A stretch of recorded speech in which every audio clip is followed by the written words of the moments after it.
ہمیں کچھ نہیں کرنا، ورنہ پھر کیا ہوگا؟ نتیجہ وہی ہوگا۔ ہمیں جو ہے ہر اس چیز کی خلاف ورزی کرنا ہے جو انہوں نے کیا، اس لیے کہ انہوں نے اپنی کتاب کی ہر وہ چیز کی خلاف ورزی کی جو ان کو کرنے کو کہا گیا تھا۔ معلوم آپ کو، انہیں کہا جا رہا ہفتے ایک دن مت کرو شکار، تو کر رہے ہیں، ہمیں ان کی مخالفت کرنا ہے۔ نبی اکرم صلی اللہ علیہ وسلم ساری زندگی یہودیوں کی مخالفت، حتیٰ کہ جب آپ مدینہ پہنچے، مدینہ پہنچنے کے بعد پوچھا کہ یہودی روزہ رکھتے ہیں 10 محرم کو، کیوں؟ تو کہا عید کا دن ہے، موسیٰ علیہ السلام کو اللہ نے آزادی دی تھی، فرعون کو غرق کیا تھا، بنی اسرائیل کے لیے خوشی کا دن ہے، انڈیپینڈنس ڈے تھا ان کا، خوشی کا دن۔ تو نبی اکرم صلی اللہ علیہ وسلم کا موسیٰ علیہ السلام پر ہمارا حق زیادہ ہے ان لوگوں سے، یہود سے، ہم بھی روزہ رکھیں گے۔ آپ نے اعلان کیا، یہود خوش ہو گئے کہ محمد صلی اللہ علیہ وسلم بھی روزہ رکھ رہے ہیں، مطلب مشرکین مکہ پر اور دیگر لوگوں پر، عربوں پر ایک دھاک جمیں گی کہ محمد وہ کر رہے ہیں جو ہم لوگ کرتے ہیں پہلے سے۔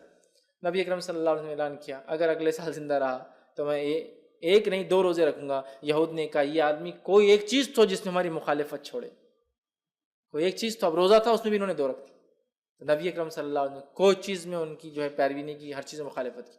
آپ نے کہا یہود و نصارہ اپنے بالوں کو نہیں رکھتے ہیں، مطلب داڑھیوں کو، سر کے بال جب سفید ہوتے ہیں تو وہ مہندی نہیں لگاتے ہیں، تو مخالفت کرو ان کی، تم مہندی لگاؤ۔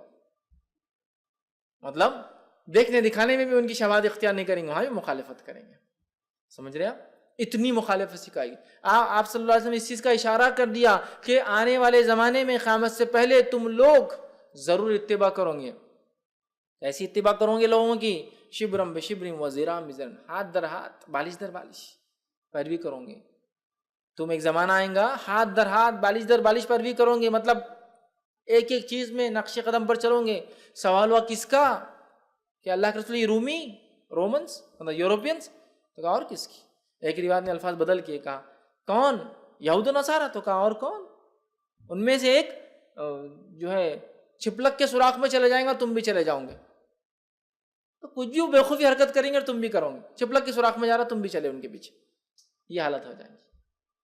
بتا دیا تم ان کے نقش قدم پہ چلنے والے ہو۔ قرآن نے کہہ دیا دعا کرو کہ ان کے طریقے پہ نہ چلو۔ اب کتنی ایک عجیب ہماری مینٹالٹی، ہماری سوچ ہو چکی ہے کہ یہاں دعا کرتے غیر المغضوب علیہم، جس میں غضب ویسا نہیں ہونا، حرکتیں پوری ان کی جیسی، کام پورے ان کے ایسے کرنا ہے، فخر ناز و نخرے سب ان کے ایسے، سب ان کے ایسا، پھر غیر المغضوب دعا کر رہے ان کے خلاف، کیسا ہوگا؟ غیر المغضوب ولا الضالین۔ اور ان کے طریقے میں مت چلا جو گمراہ ہو گئے، حد سے تجاوز کر گئے۔ نصارہ کو ایک نبی دیا گیا خدا بنا دے، یہ قتل کر رہے، یہ جو ہے نبی کو خدا بنا دے، بیٹا بنا دیا، پتہ نہیں 3 میں سے 1 بنا دیا، اور کیا کیا بنا دیا انہوں نے۔ تو کہا ان کے طریقے بھی بنے۔